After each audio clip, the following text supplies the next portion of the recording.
Hello बच्चों, आइए आपका स्वागत है अपने YouTube चैनल SPC क्लासेस में। आशा करते हैं कि हमारे सभी बच्चे स्वस्थ होंगे, मस्त होंगे और लगातार अपनी पढ़ाई में लगे हुए हैं। आइए चलते हैं हम लोग अपनी पिछली क्लास को मद्देनज़र रखते हुए, यानी कि पिछली क्लास जो हम लोगों ने संविधान में अपनी पढ़ी थी वो पढ़ी थी मौलिक कर्तव्य भाग 4 का, यानी कि पिछली क्लास की अगर हम बात करते हैं, हम लोग सीरियल से संविधान को पूरा कर रहे हैं, तो उसी के मद्देनज़र रखते हुए हम लोग कर रहे हैं कि बिल्कुल भाग 4 का के बाद भाग हमारा 5 आता है और भाग 5 में अगर किसी का वर्णन किया गया है तो किसका किया गया है? राष्ट्रपति का वर्णन किया गया है। और राष्ट्रपति अपने भारत का पहला नागरिक होता है और समस्त कार्यपालिका की जो शक्तियां होती हैं हमारे राष्ट्रपति के पास होती हैं। अब देखते हैं कि राष्ट्रपति का वर्णन जो है कहां से कहां तक किया गया है। तो यहां आप समझिएगा कि राष्ट्रपति को भाग 5 में रखा गया है और भाग 5 के साथ इसको किस अनुच्छेद से लेकर के किस अनुच्छेद के बीच में रखा गया है? तो इसे 52 से प्रारंभ किया गया है और 62 तक इसके बारे में वर्णन किया गया है। अगर हम बात करते हैं इनके अन्य कार्य की, तो हमारे राष्ट्रपति के जो अन्य काम होते हैं, जो अधिकार होते हैं, जो शक्तियां इनको मिली हुई हैं, वो तो 62 के आगे भी हैं। मगर यदि हम बात करते हैं राष्ट्रपति का वर्णन शब्द जोड़ते हैं तो उसका वर्णन केवल 52 से 62 तक ही किया गया है। तो आइए आज की क्लास में हम लोग अपने राष्ट्रपति के बारे में पढ़ते हैं और एक एक प्रश्न पे विधिवत अध्ययन करते हैं। आइए हम लोग चलते हैं। पहला प्रश्न यहाँ पर जो है वो अनुच्छेद जो है वो कौन सा है?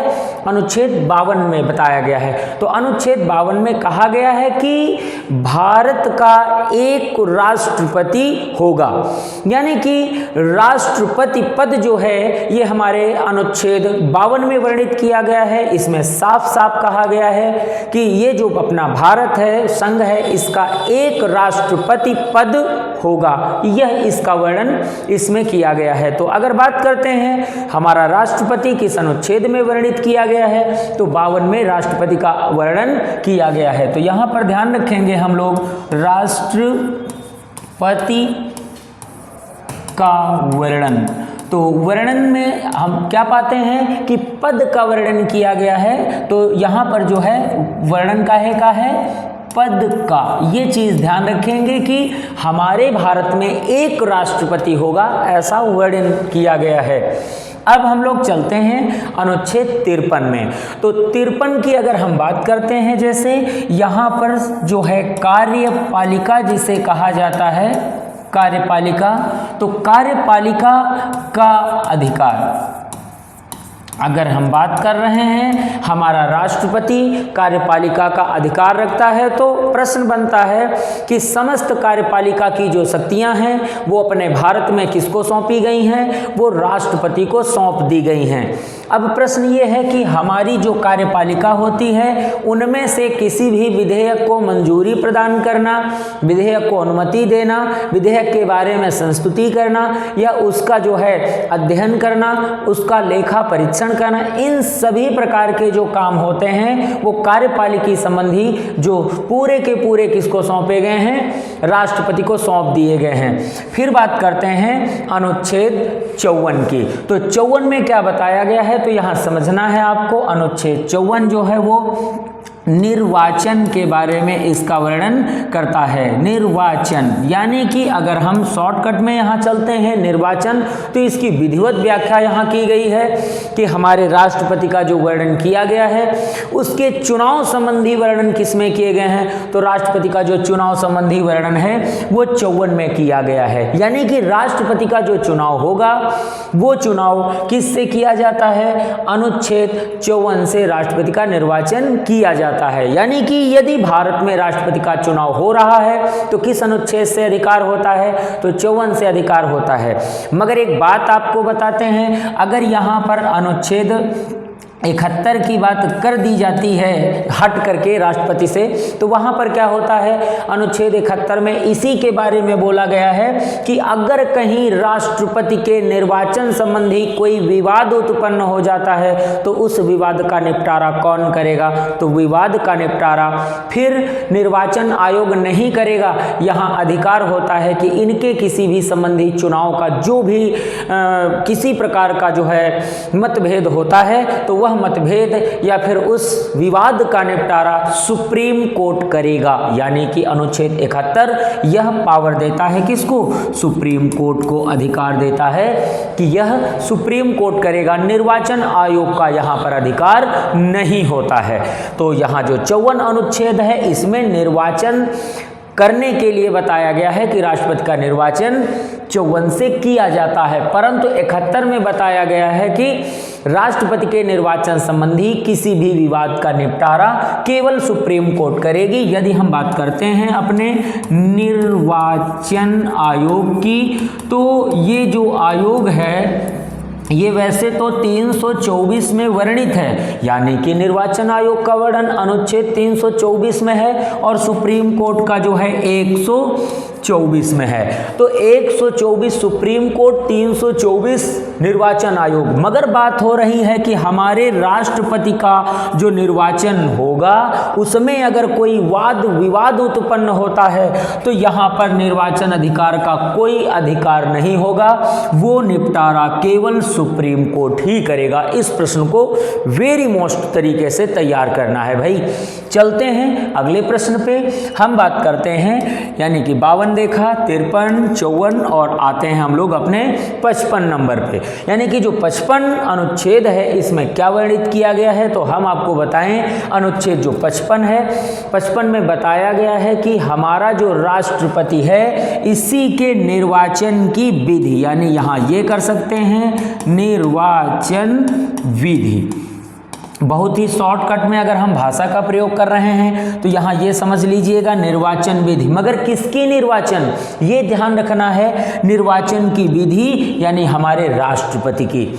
तो अनुच्छेद 55 से हमारे राष्ट्रपति का जो है वो निर्वाचन किया जाता है, उसकी विधि जो है उसके बारे में बताया गया है। तभी तो बच्चे यहाँ कंफ्यूज हो जाते हैं कि 54 में क्या है और 55 में क्या है। तो एक बात पुनः समझ लीजिएगा जिसमें आगे चल के कभी भी कंफ्यूजन ना हो। जो 54 है उसमें केवल निर्वाचन के बारे में बताया गया है, ठीक है, केवल निर्वाचन के बारे में बताया गया है कि राष्ट्रपति का निर्वाचन किस अनुच्छेद से किया जाना चाहिए या कि करने का अधिकार दिया गया है। तो अनुच्छेद 54 से राष्ट्रपति का निर्वाचन करने का अधिकार है, मगर 55 से उस निर्वाचन की विधि कैसी होगी उसके बारे में बताया गया है। तो यहाँ अगर आप विधि के बारे में देखना चाहते हैं तो जैसे इसको एक बार पुनः समझ लीजिए, हम आपको यहाँ बता रहे हैं। इसकी विधि होती है एकल संक्रमणीय मत पद्धति की समानुपातिक प्रणाली से, यानी क्या करना है, इसकी विधि होती है एकल संक्रमणीय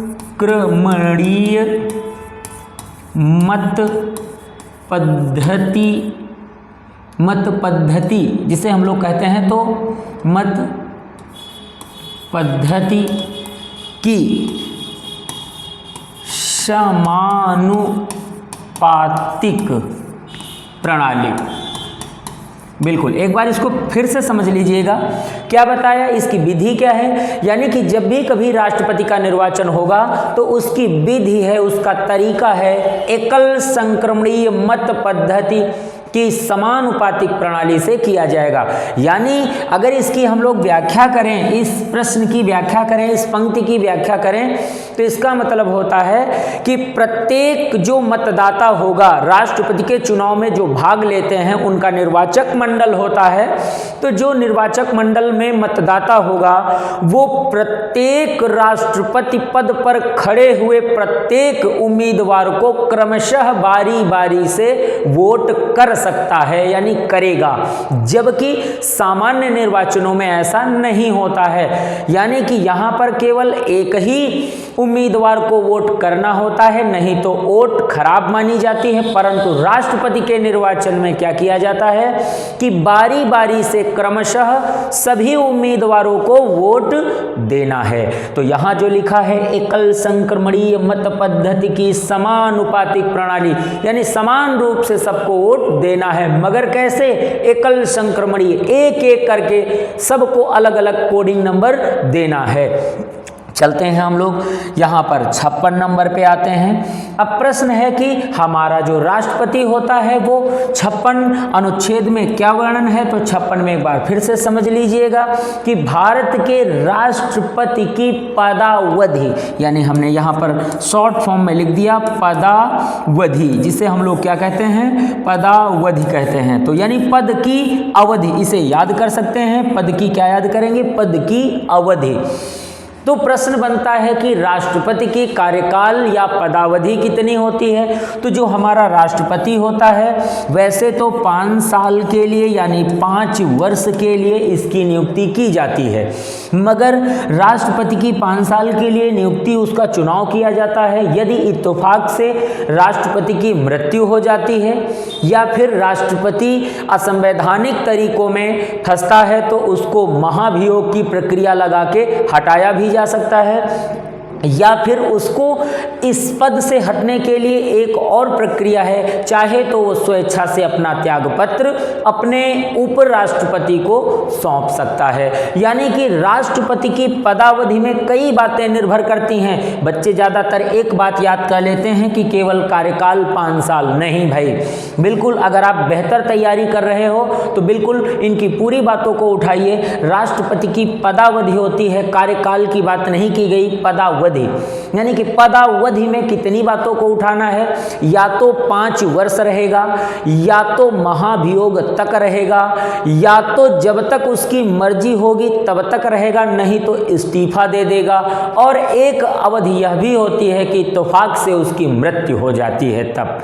तो ये उसकी पदावधि के बारे में यहाँ पर वर्णन है। परंतु यह अवधि कितने वर्ष की फिक्स है? सामान्य रूप में, सामान्य परिस्थिति में 5 साल के लिए फिक्स होती है। तो ये 56 में क्या वर्णन है? 56 में पदावधि के बारे में बिल्कुल याद रखना है सभी को। पदावधि कितनी, यानी कि 56 में राष्ट्रपति की पदावधि कितनी जो है 5 वर्ष है, और किस अनुच्छेद में है? 56 में है। चलते हैं 57 में। अनुच्छेद हम लोग 57 की बात करते हैं, और 57 में क्या बताया गया है उसको गौर से समझिएगा। जब आपसे पूछा जाता है कि हमारा जो राष्ट्रपति होता है ये पदावधि इससे बताई गई जो 56 है, तो 57 में पुनर्निर्वाचन की पात्रता के बारे में बताया गया है। यानी कि दोबारा, जिसे हम लोग क्या कहते हैं? दोबारा निर्वाचित होने का अधिकार। बिल्कुल, यहाँ पर जैसे कि अभी हमने बताया दोबारा निर्वाचित होने का जो अधिकार होता है वो किसका है? राष्ट्रपति का। इसका ये अर्थ बनता है कि हमारा राष्ट्रपति के चुनाव में 1 बार, 2 बार, 3 बार, 4 बार जीतता और हारता चला गया, तो जब तक उसकी मर्जी रहेगी तब तक वो अपने इस पद के लिए जो है खड़ा होता रहेगा, यानी चुनाव लड़ने के लिए काम कर सकता है, चुनाव लड़ सकता है। उसको कोई मना नहीं कर सकता है कि तुम्हारी जो है अटेम्प्ट पूरी हो चुकी हैं। राष्ट्रपति के चुनाव में खड़े होने के कोई अटेम्प्ट नहीं फिक्स हैं, जितनी मर्जी है उतनी बार राष्ट्रपति चुनाव में खड़ा हो सकता है। चाहे तो 2-4 बार वो पद पर जीत भी चुका हो, चाहे तो हार भी चुका हो, वो दोबारा पुनर्निर्वाचन की पात्रता, शॉर्टकट में हमारे बच्चे याद कर लेते हैं पुनर्निर्वाचन की पात्रता। इसका मतलब होता है दोबारा निर्वाचित होने का अधिकार होता है राष्ट्रपति को।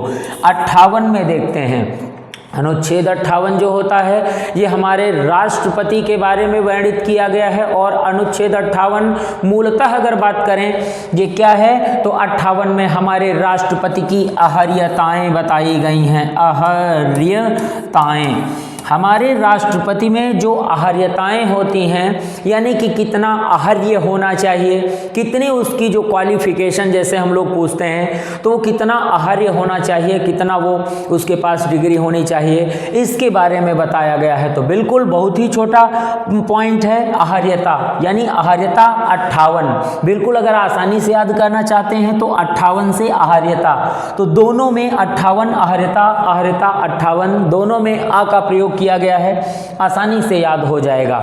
अब हम लोग चलते हैं अगले पॉइंट पे, चलते हैं हम लोग, आ जाते हैं 59 पे।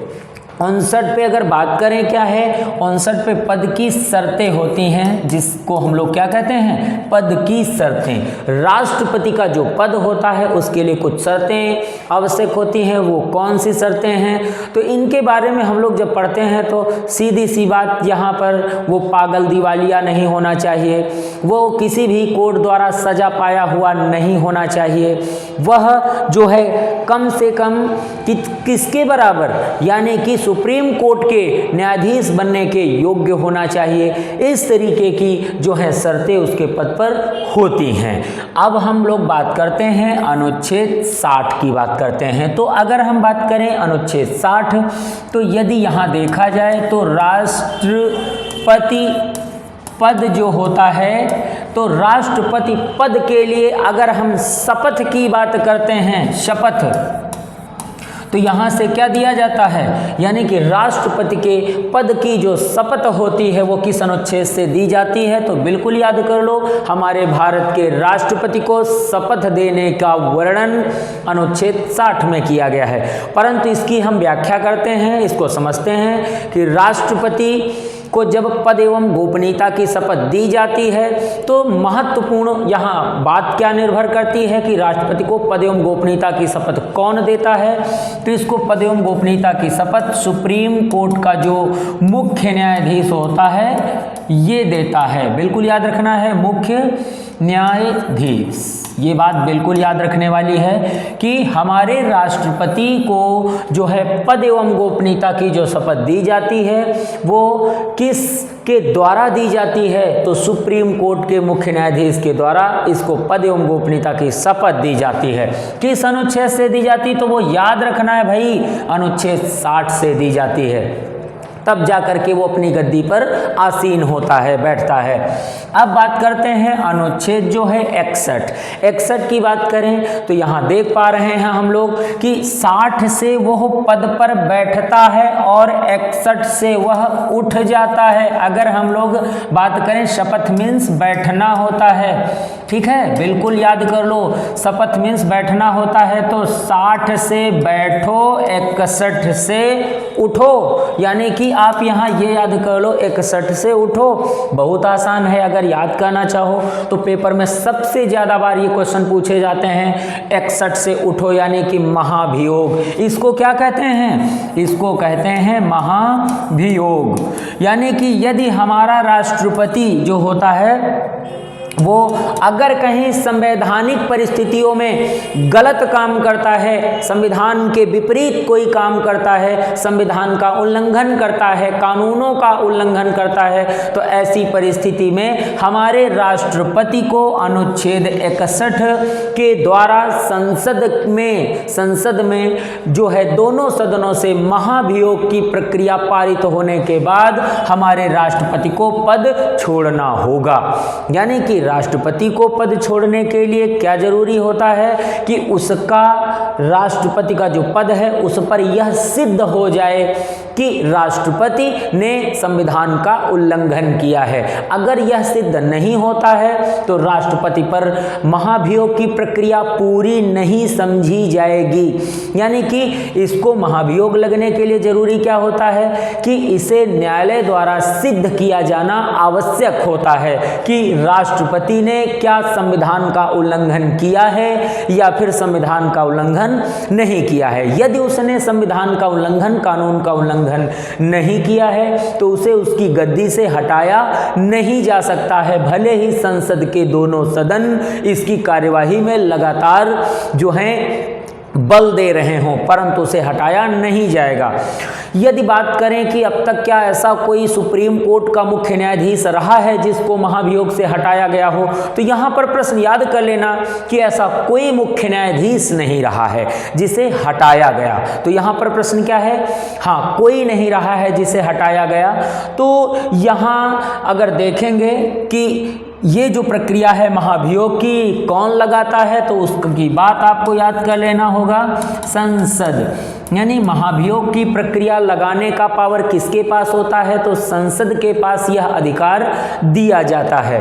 अब हम लोग देखते हैं अनुच्छेद 62, यानी कि राष्ट्रपति का जो वर्णन है या राष्ट्रपति के पद के बारे में जो वर्णन है वो कहाँ से कहाँ तक है। तो जो हम लोग अभी पढ़ रहे हैं, एक बार पुनः समझ लीजिए, हम लोग जो पढ़ रहे हैं वो पढ़ रहे हैं राष्ट्रपति से संबंधित महत्वपूर्ण तथ्य, यानी कि राष्ट्रपति के अनुच्छेद पढ़ रहे हैं या राष्ट्रपति पद का वर्णन पढ़ रहे हैं। एक बार फिर देख लीजिएगा, पद का वर्णन, हम लोग पद का वर्णन पढ़ रहे हैं, न कि राष्ट्रपति की शक्तियां, पावर या राष्ट्रपति के तथ्य पढ़ रहे हैं। हम लोग केवल पद का वर्णन। तो राष्ट्रपति के पद का वर्णन कहां से कहां तक है, तो पद का वर्णन जो है वो 52 से लेकर के 62 तक ही है।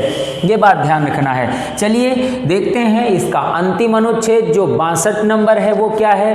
तो एक बार जान लीजिएगा, यहाँ पर ये बताया गया है कि राष्ट्रपति का कार्यकाल तो समझने वाली बात है कि 5 वर्ष के लिए निर्धारित है। सामान्यतः जब चुनाव होगा, अनुच्छेद 54 से चुनाव होता है और 55 से क्या होता है, उसकी विधि बताई गई है। तो ठीक है, चुनाव हुआ तो अगले अनुच्छेद जिसे हम लोग कहते हैं पदावधि, ठीक है। तो 55 के बाद 56 जो होता है वो क्या है, तो 56 में पदावधि होती है। 53 में अगर हम देखते हैं उसकी समस्त कार्यपालिका की शक्ति उसके हाथों में होती। तो पुनः एक बार हम देखेंगे यहाँ पर जैसे 5 वर्ष का कार्यकाल होता है तो जरूरी नहीं है कि वो अपनी पूरी पदावधि पूरी करे।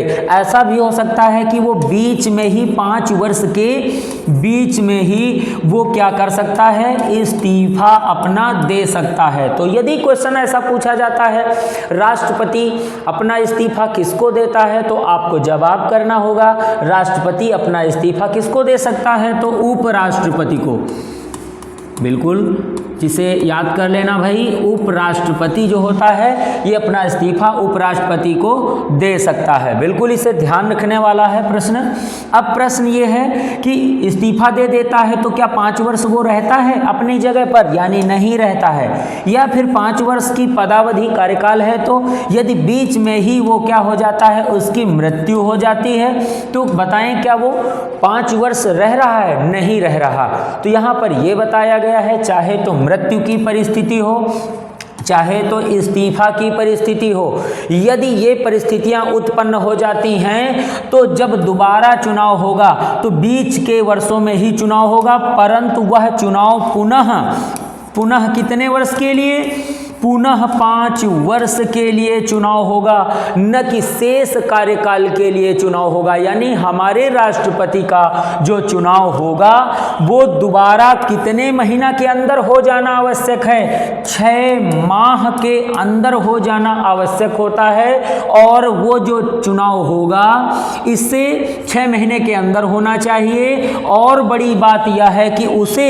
दोबारा यानी पुनः 5 वर्ष के लिए किया जाता है, न कि शेष समय के लिए। बिल्कुल ये ध्यान रखना है, ये बहुत महत्वपूर्ण पॉइंट है, न कि शेष समय के लिए। शेष समय का मतलब जैसे हमारे राष्ट्रपति ने इस्तीफा दे दिया, 2 वर्ष उसने पद पर जो है काम किया और उसके बाद इस्तीफा दे दिया, तो आपके पास सभी 3 साल शेष हैं। तो राष्ट्रपति का जब दोबारा चुनाव किससे होगा, इससे 6 महीने के अंदर होना आवश्यक होता है। तो वो शेष 3 वर्ष के लिए नहीं होगा, यहाँ से चुनाव होगा पुनः 5 वर्ष का चुनाव होता है। यह बात बताई गई है अनुच्छेद 62 में।